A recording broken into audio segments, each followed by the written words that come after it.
Good morning guys. So today is a very special day kasi it's me and my wife's 9th year anniversary, wedding anniversary. So siya yung nag-video. At ang naging plano namin to celebrate our anniversary is mag-ride kasi nakahiligan na rin tayo mag-ride. And ngayon, nandito na kami sa may bandang Pililya to have our breakfast. Yun lang muna. Morning! Ay, dito na yung pagkain. Feeling vlogger lang kami pero hindi.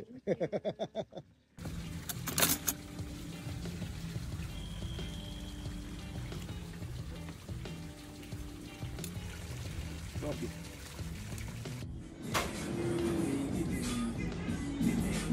Before I forget, I'd like to thank TSM or the Sample Maker dito sa napakaganda at napaka-functional na bag. Kasi nga gamit namin. May blow dryer pa. Nagulat ako.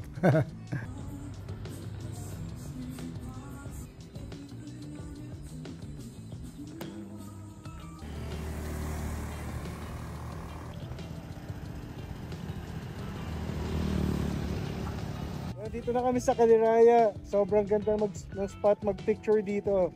Solid. Nice ride.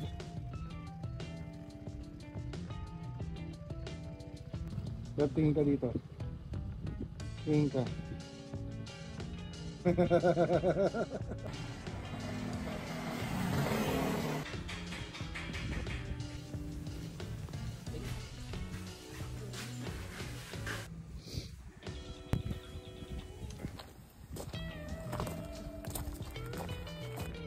So finally, andito na tayo sa The Block Campsite. Hindi ako kayo na quick tour. Tara, tara. Walang sleepers sa loob. So huwag mo kakalimutan, tanggalin yung sleepers mo. Sleepers and shoes, bawal. So ito yung parang common area na pwede mo rin i-convert into a bed. Diba? So actually kasi itong unit na to, up to 4 packs ang pwede. Nandito rin yung toilet and bath. Since glamping site to, hindi lahat ng units merong toilet and bath. Ito, electric kettle, may saksakan pa. Diba? For glamping site. Diba? Yung mga kailangan mo nandito eh. Isa sa mga best parts dito is this. Meron kang small bathing pool or what.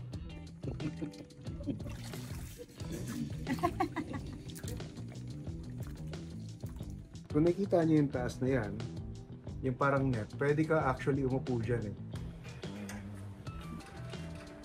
Pwede. Pwede ka umupo dyan, diba?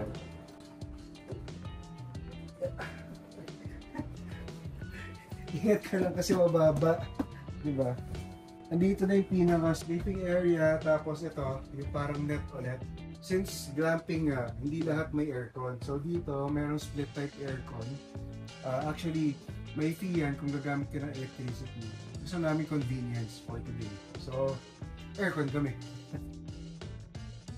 I'll show you naman the area kasi maganda eh.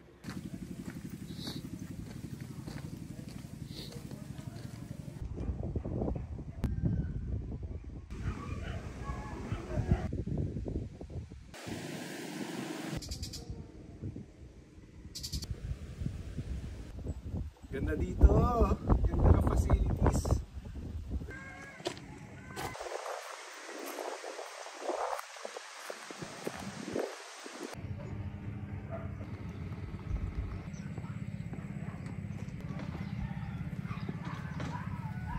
Ang ganda ng tunog ng nature, parang ASMR. Kaya hindi na ako naglagay ng background music. Overall experience namin dito was really good. Kasi nakaka-relax talaga yung ambience, sobrang tahimik ng lugar. And it feels really safe. Tapos, of course, may mga ganitong parang rest house, mayroong mga may glamping area talaga.